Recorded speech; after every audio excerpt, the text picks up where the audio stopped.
A budget Shin'Hare Cleric. I was mentioning just a second ago that we don't really have sources of healing, but that's not entirely true since we are a Shin'Hare Cleric. We have Recharge of Power. We have 3 Blood Bearers, whatever, in the deck. 4 healing procs. So how this deck works is very similar to my Convocation build. I made a few modifications. One of the modifications is adding in Rotcast, because you need cheap removal here, and also adding in Festering Decay. I do not believe I had Rotcast or Festering Decay in the budget Convocation farming deck. Festering Decay is really good, and Rotcast, because it does not deal damage. In the one scenario we really want to have one of those 2 cards in our hand again is against the Victor final boss, because if we kill the Flame Spitter guy that comes into play, the elemental, without dealing damage to him, he will not deal AoE damage to our board. So like the most ideal scenario might be like play Fertile Engorger on turn 1, and this is what I did last time actually. Play Fertile Engorger on turn 1. On turn 2, Fertile Engorger sacrifices himself and creates 2 of those 1/1 lethals. And then on top of that, you play a Festering Decay to remove the Fertile Engorger from your crypt, and then kill the Flame Spitter in play. And that's like ideal scenario. The second ideal scenario is just don't play anything on turn 1 and then broadcast on turn 2. Anyway, so this is the deck. We are playing 23 shards. It's higher than we probably need, but the reason why we're playing 23 shards is Conquest of Romar, and we're playing the Helm equipment here. At first I thought Conquest of Romar was a constant, but actually it's just an action, so it's a one-time buff. So everything in play is going to get +2 because of the Helm equipment, and because all of our troops are Underworld, all of the opposing troops are going to get permanent -2, -2. It's pretty nice. We only can run 2 copies because it's rare, but it's PvE farmable. It's from the Fort Romar? It's either Fort Romar or Bleak Citadel. I'm pretty sure this is from Fort Romar, because it's called Conquest of Romar. Anyway, let's see, what else do we got in here? We got the Fertile Engorgers, as I mentioned. These guys say at start of turn, choose 1 at random, add a fertility counter, or add 2 fertility counters to this. Sacrifice this. Create a bunny battle hopper for each fertility counter on this and put them into play. Now, the weird thing about this card is sometimes it does the or add 2 fertility counters to this, and doesn't sacrifice. Sometimes it adds 1 fertility counter and sacrifices. So sometimes when I read this text, it's a little confusing because of the way that Fertile Engorger sacks itself. Anyway, awesome card. Glove equipment makes them, instead of battle hoppers, they're Killblades with the Milky Eye 1/1 lethal troops, which is really good for this dungeon because there's a lot of little weenie zombies that you want to deal with right away. Alright, and we got the Underworld Recruiter. It's 2/1. And we're playing the Trinket equipment, where every time we play an Underworld troop, he gets +1/+1. So that even counts like the sacrificed troops that come into play. So the Milky Eyes that come into play, if Recruiter's in play, will all buff up Recruiter. And also, he's going to reduce the cost of the Underworld Recruiter. She is going to reduce the cost of everything. So Fertile Engorger is going to be 0, Bloodbearer is going to be 0, so on and so forth. Playing 4 Brood Creepers without equipment is because it's a nice 3-drop that's going to create additional troops for us. Might be something better to put in the slot. I'm not convinced that Brood Creeper is the best, but it does generate a lot of hate removal, which is pretty cool. Oh, beverage. When we're playing Nori, we're running 2 of the orbs that give -1, -1, because the AI likes to block this guy. sometimes we'll only attack with him so that the AI will make bad blocks, and you'll easily get 2 for 1s or 2 for 0s, 3 for 0s with this Blood Orb of Deception.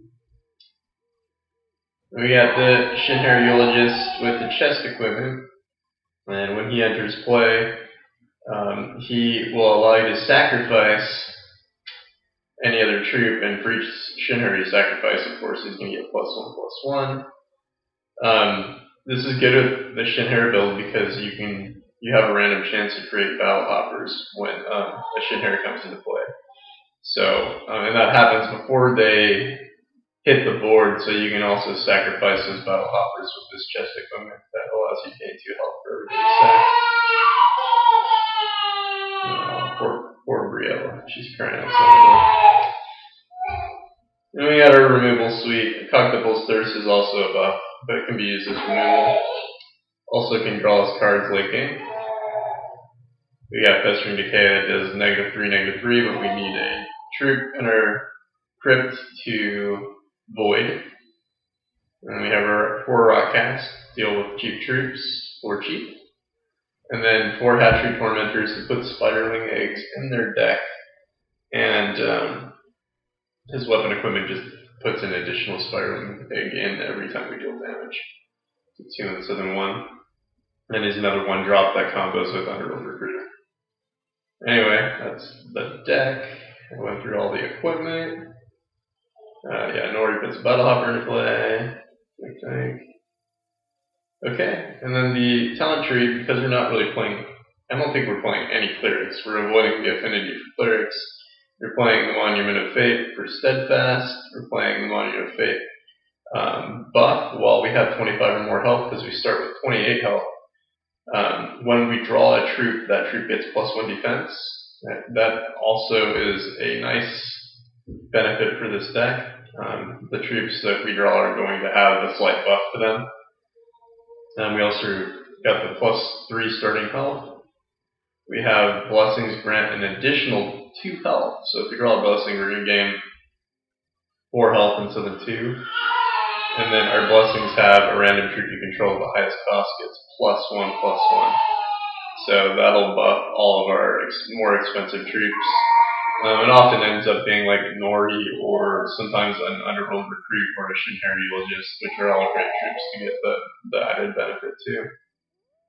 And then our racials is we have +2 Dungeon Life that helps us, +3 starting health.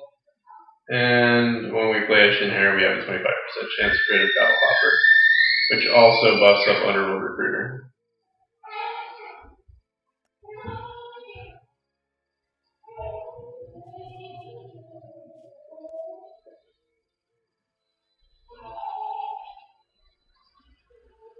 The baby rage is real. Our kids are like getting super good at screaming now, which sucks. Oh man.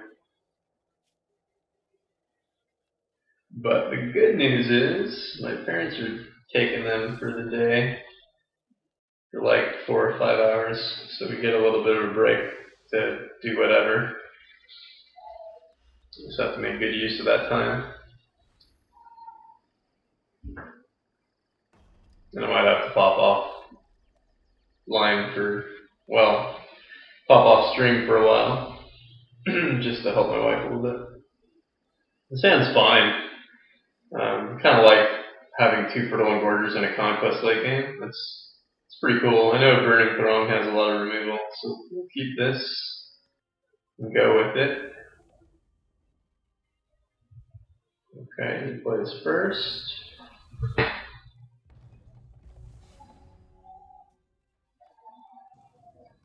Alright. Our Fertile Engorger.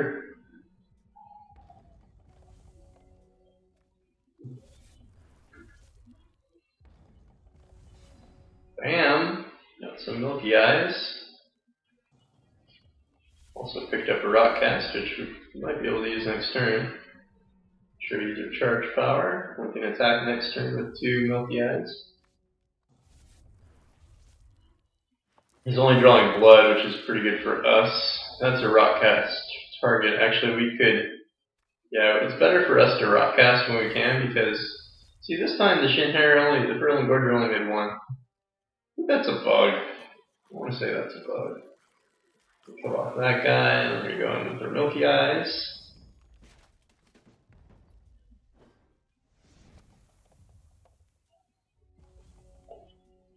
Now this is more of a farming budget build than it is a. We're gonna lose 5 health. It's more farming, so we're not going to. Oh god, that's quite a bit of stuff. That is quite a bit of stuff. What am I trying to say? We are not planning to. What's he gonna do here? He took all that? Wow.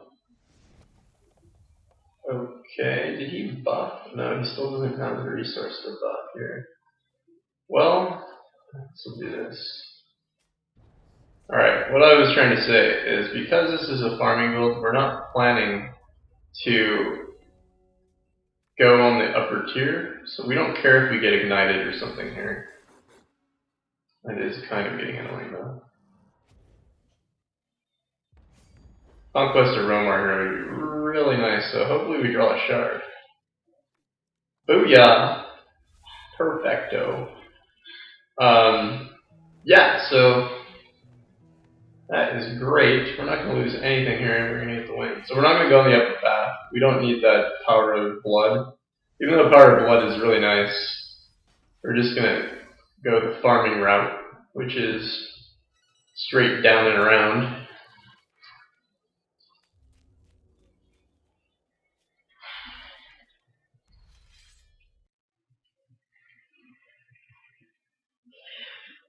Yeah, Conquest of Romar is pretty sweet when you get to play it.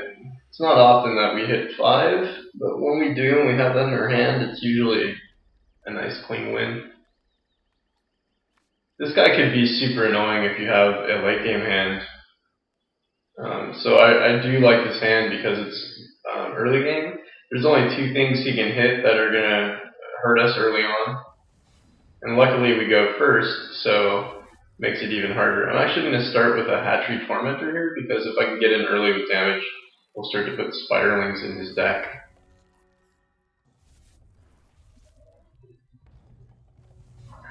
Okay, he hit the Eulogist, so we'll play the Eulogist.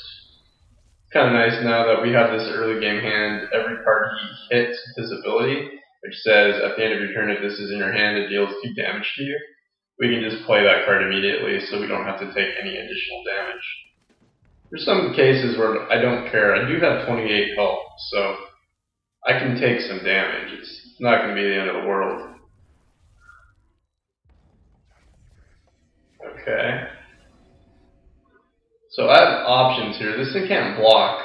So what did he hit? He hit the Fertile Gorger. I definitely have options here. One of the options that I'm considering is don't even care at all about this guy because I can cock the balls him. So I think that's what we're going to do. He can't block. We're 1 or 2 turns from lethal here. We just got 4 eggs in his deck. He didn't even attack. He can't even block with that thing. Okay. So, thing here is that he's definitely going to block one of the two defense guys, one of the tormentors. But we don't really care. We're going to push through quite a bit of damage here. Almost lethal. He doesn't block, it's lethal. Yeah, okay. So we're going to miss lethal, but that's okay. He's at 2.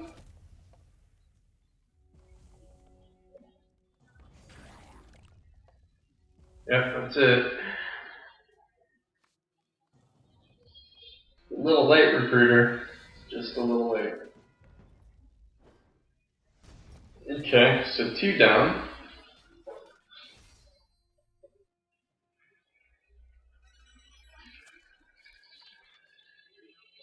I'm not sure yet, but I'm thinking this is probably going to be my last fully equipped article prior to set 5. That's my guess. Which is unfortunate. I mean, I'd rather just have set 5 included PvE articles after now because of the new cards that were spoiled. But I'm going to need some time to digest the set. So there might be one article that seems a little out of place. I feel like I don't really have much of a choice. I'm doing a 2-week interval thing. Oh god, seed pod on turn 1. That could be a problem. So, I think I'm going to be a little greedy here, and I am going to wait a turn and then dump everything next turn. Be able to play pretty much my entire hand. And I have a feeling he's going to block. You know what? Actually, I can remove the blocker too. Forget about Hopper. Nope. So I could remove the blocker. He is at 4. The only thing I'm a little worried about is a decaying giant. But that's okay. Let's sneak in the damage here. Remove this blocker. We'll get in for 6.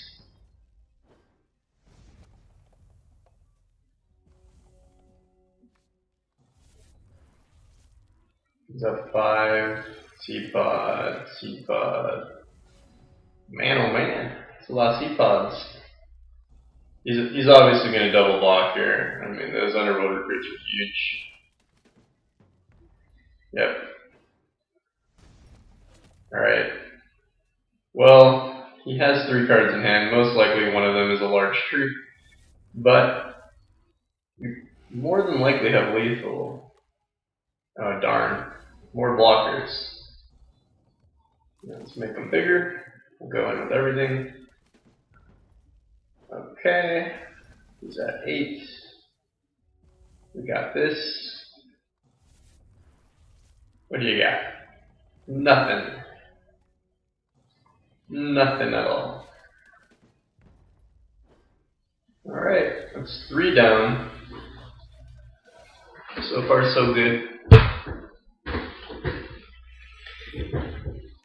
This part of the cool thing about this deck is a lot of the cards are PvE farmable. Underworld Recruiter, Fertile Engorger. Deactivate the tripwires there. Nori. Fertile Engorger, Underworld Recruiter, Nori. What else? Is there any other PvE? Conquest of Realmar. So right there, that's 8 cards in the deck. I mean, 12 cards in the deck. Because they're all in common, except for the 2 rares, which are only 2 copies each. Shin'Hare get access to 4 uncommons at level 8, 7 or 8. This hand's not great because I only have 1 shard, but I have really good removal. And this is a good early game, so I'm going to keep it.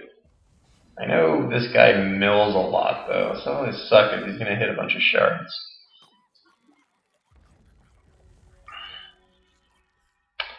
Nope. That mill was actually really good because I don't want more of those. It's bad enough starting with 2 Festering Decays when you're trying to catch up here. So I'm actually going to play the second Hatchery Tormentor. That'll allow me to put 4 eggs in the deck rather than 2. So it's going to go up to 56 cards on a pass turn here.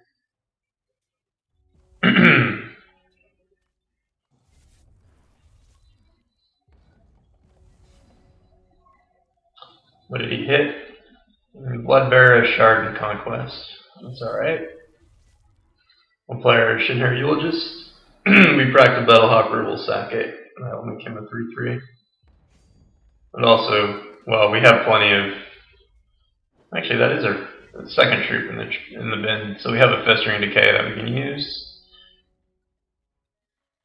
Hit a recruit. That's not great.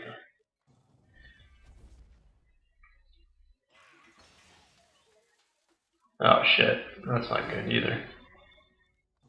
Another Shin'Hare Eulogist. Okay, so we'll play the Shin'Hare Eulogist. We got another Battle Hopper. We're going to remove the Battle Hopper and kill this imp here. Remove the blocker. And hit for 8. Now we tap. Ugh. Wow, man. And we got a bunch of eggs in there too. Nori, Tormentor. Okay, so next turn we should be able to take the win. Yeah, it looks easy to beat there. In fact, we'll just use both of our removal. And go ahead and kill one of the gem snatchers with the Cogta balls. And then we'll kill the other one with the Festering Decay. And then we'll swing for lethal. Alright. So that is 1, 2, 3, 4. 4 down. One more to go before victory.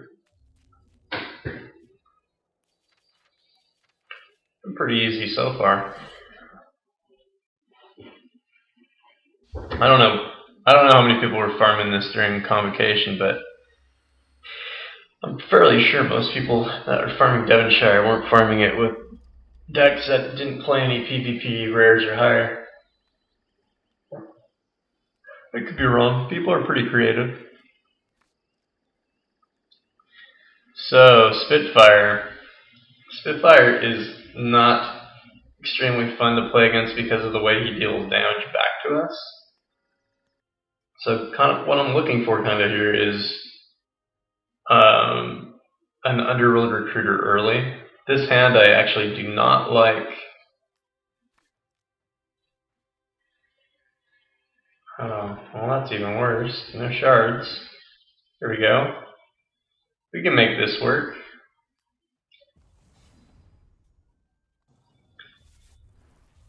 So you gotta be really careful with this guy because of the charge power here. And he's ignited us already, so more reason to play a little safe. I'm actually not going to play the recruiter yet.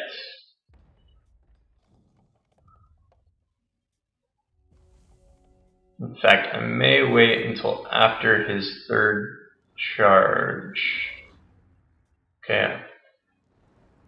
Wow. Double sweltering zombies. Okay, we're gonna take one of those out right now.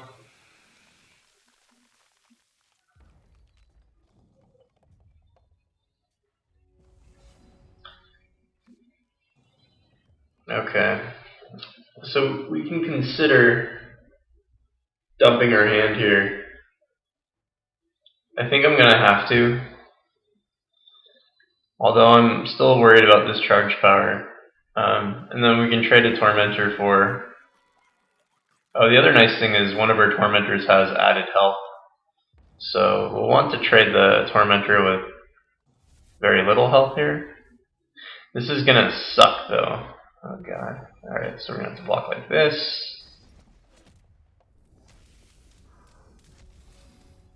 You nailed our Conquest. So we're gonna be taking damage every turn off the Conquest. But we can take out the Mind Fire Wrath. And swing in for 4. This will go to 2 health. We're going to take damage from this. And does that ping our board? Luckily, no. Oh god. Alright, so he Kong flagged our face. We are 1 shard away from being able to play the Conquest. So we're going to take... we're going to go down to 14 here. And we're going to take 2... I'm going to go down to 13. It'd be nice if we can get rid of this Conquest. Oh god. Alright, so we're looking at going down to 9 health. Alright, I can't get rid of the Conquest. And attacking here would be bad because I'm going to take additional damage. I really need a shard.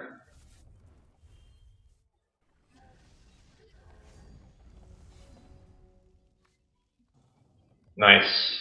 Okay, so this is really going to help here. Bam, this goes down to a 1-1. We'll swing in with our 7-6. He trades. The reason I only wanted to attack with 1 there is because the Underworld Recruiter could have died. The 4-3 could have died. Okay. Alright, we'll play this. Again, I'm only going to attack with the 8-7. Okay, next turn we can swing for lethal. If he doesn't play anything. Okay, he plays that. That's fine. We can still swing. Let's see here. I'm just going to swing with the 9-8.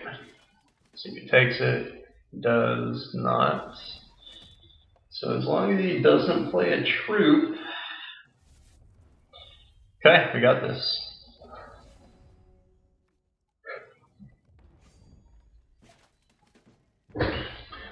Yeah, Spitfire Elemental is kind of tricky. You gotta manage a few different things and know your deck and his deck pretty well. But if you know those things, he's not that hard to beat. There's a few encounters in campaign that you just can't play blindly against. If you play blindly, there's a lot of scenarios where you're just going to lose. And it's more efficient to just get it right the first time than make bonehead mistakes. Okay, this hand is not quite what we want, even though it's a really good hand in any other circumstance. I could keep it. If I keep it, I might be able to kill it with a 1-1 lethal from the Furlong Gorger, but it's kind of risky. So let's try to replace. This hand's even worse because we don't have any answers represented in this hand at all. Now we're going down in shards, in cards actually, so this is even worse. And there we go, we can make this work actually. This is going to be fine. We'll have a turn 2 rock cast. If he has that 1-1 guy, I'm not going to be happy. Don't play the 1-1 guy. Thank you. Okay, so now we're going to rock cast this buddy. We have a small hand here, but that's okay. We can make it with Trump-sized hands. Alright, I guess we'll just play the Underworld Recruiter. I can't remember, I think Victor has all those Power of Bloods and stuff though, so losing the Underworld Recruiter will not be nice. But we'll take our chances. And he played exactly what I didn't want him to play. Oh well.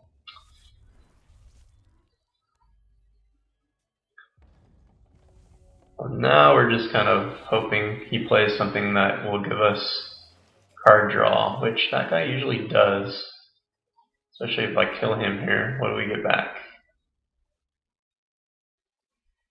We got a rock cast back, and we got a Festering Decay.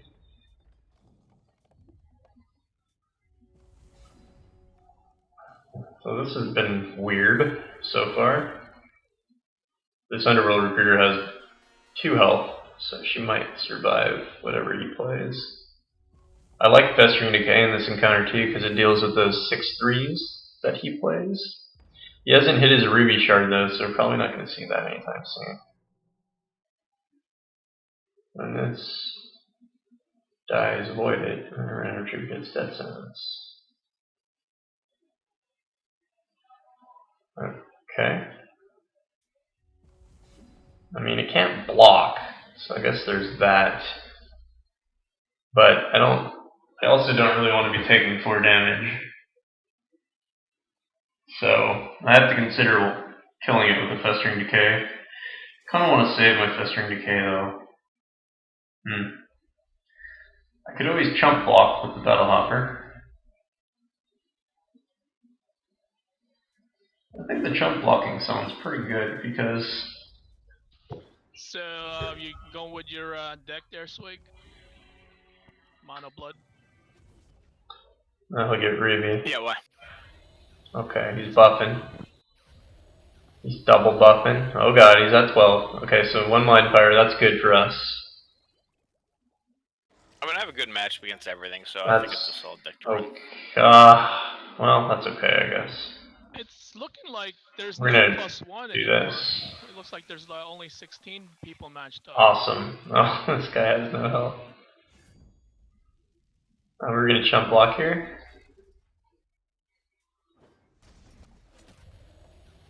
More? More? What is going on? Oh no! Oh god! Please stop. Oh no! That's not good. Alright, how are we gonna deal with this board state now? Alright, let's play a shard first. Alright, we're going to utilize this to draw 2 cards. Alright, we're going to play our blessings to draw some more cards too. Should I do this first? Probably not. I mean, we're going to want to play it, but... Looks like Captain Ralphio has been doing banks recently. So the first a lot of one's shards. probably going to be a mirror match for me. You got a buff at least. Alright. We are looking at possibly trading here. So, what is the ideal block? Do we want him to, like, if we attack with both, will he block with these 2? Because that's not what we want. We want him to block with these 2. And then we want to get value off of the Cock the Paws. But I could save the Cock the Paws in response to see if maybe we can kill all 3 troops. Oh, that's right. I forgot about Nori's buff. That actually worked out quite well.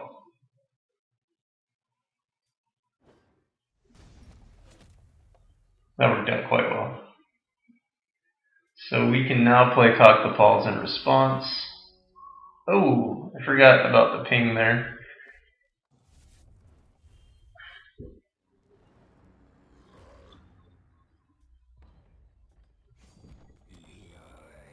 I don't like that guy.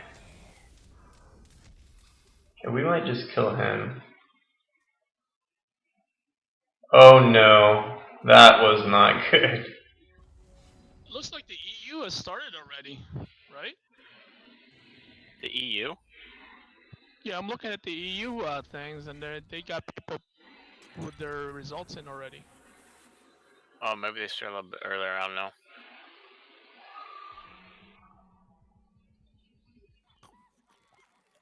So we're gonna lose this Milky Eye guy if this Spitfire stays in play. But if I attack, he's gonna just block with this lethal guy, which really sucks. So I think we just pass turn here and let the Killblade of the Milky Eye die. This is not looking good for us. We have to find a way to deal with this Spitfire Elemental ASAP. Oh god, that's bad too. So we're gonna take damage from those 2. Nourish. Okay, this is getting a little scary. Draw some cards. More toxins. We got a rock cast. Okay, we're in business now. So now we can deal with the Spitfire elemental. And in fact, I think I'm going to play our Shin'Hare first. That'll give us a buff. We also have the ability to sacrifice our Killblade. And we can do it in response if we want to. He took all of that damage. Okay, so before he takes his damage, I think we're going to kill off the Spitfire. We don't want to deal with that. That'll allow us to keep our Killblade and the Milky Eye up for the 1-1.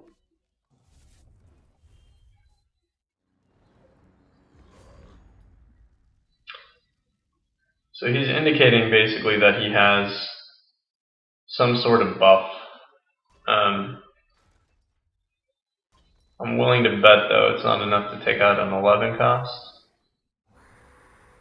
Okay, that's fine. He didn't push damage through there. This is the one that makes us... No, we don't want to use that. Conquest of Romor sounds amazing right here. Let's see, 10 health. I don't know if we want to do that. It'd be nice to be able to kill this Decaying Giant, but we don't really have much in our deck that does that. We will wipe the board here with Conquest, making this a 3-6. We can keep the Toxins in our hand and swing in with everything here. I'll probably just block the 5-6. Oh no, that's right, he would be dead. So it looks like we're going to get Victor here, even though we went down to 5 cards.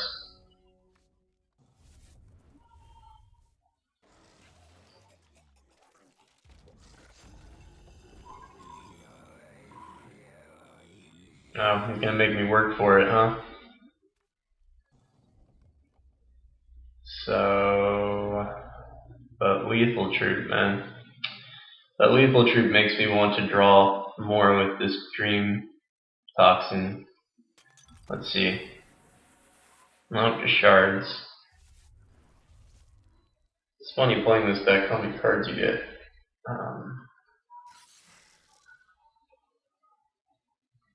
Well, that stupid Rot Touch Fool. Super annoying.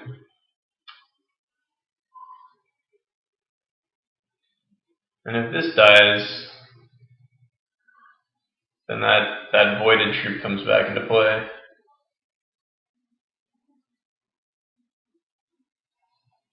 Actually, I'm watching the video. I had a thing when I did play against Captain Ralphio, and he was playing McBombus.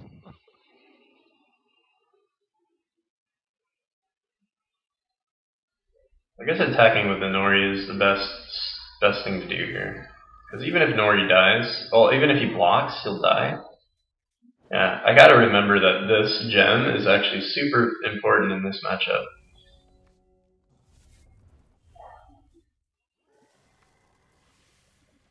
Okay. It's a lot of toxins. Yeah? Yes, you do. Maybe no, you don't. Okay. I have a pair of slots. Okay.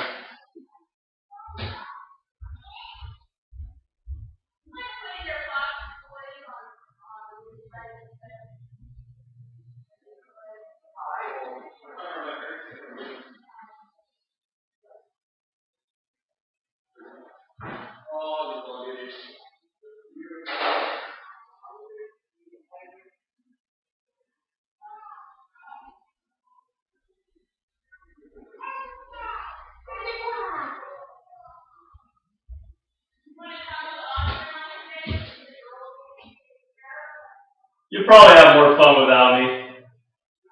I mean, I will if you want me to.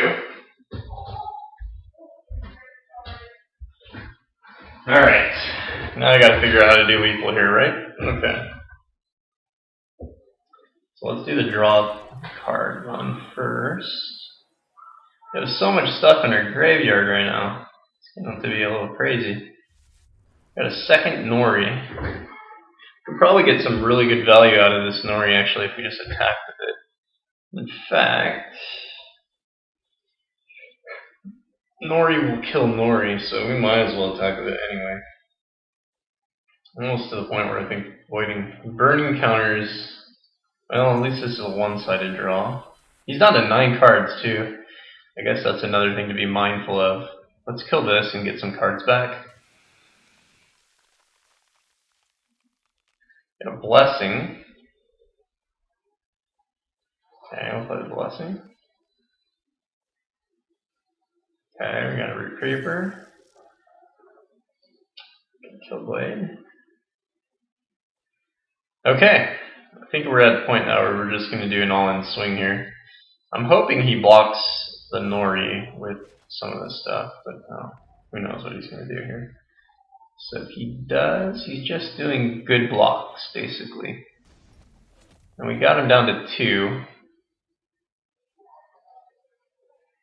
We're going to take a butt ton of damage, though. I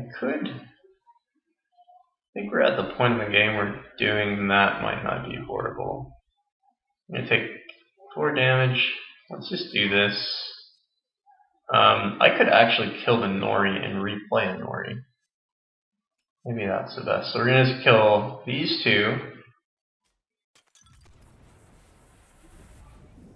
Alright, we're going to play another Nori. And play some blessings. Hey, look at that. Too bad we didn't do this earlier, right? Play Underworld Recruit. Go ahead and take out the Inferno. And yeah, we're good. We got this next turn. 22-22 Underworld Recruiter. More cards. You're gonna mill yourself, buddy. Alright, I don't think it matters what we do here, just attack with everything.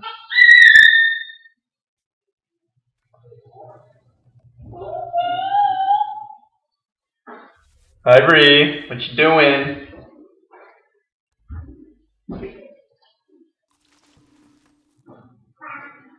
At this point now we're just being silly. I could even utilize these guys to pop off one of these, right? Avoid 2 cards. Yeah. Point. Voiding unfortunately doesn't trigger that, but that's okay. You, sir, do not have enough blockers. Deal with my crazy board state. And swing. Get the wins. Don't care how damage is dealt, just deal damage.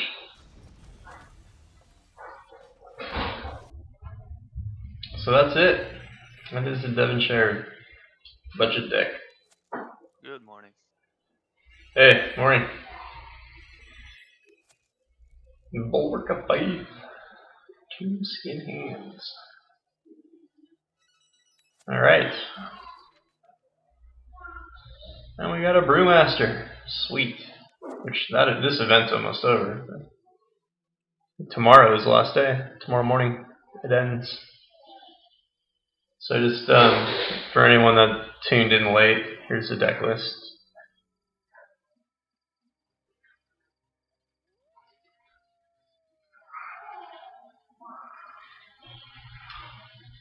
Through Blood, Fortune Gorger 4, Conquest Romar 2 with Head, Fortune Gorger with Gloves, Underworld Recruiter with Trinket 4, 3 Bloodbearer, 4 Root Creeper, 2 Nori with -1/-1 when blocked gem, and the Boots equipment.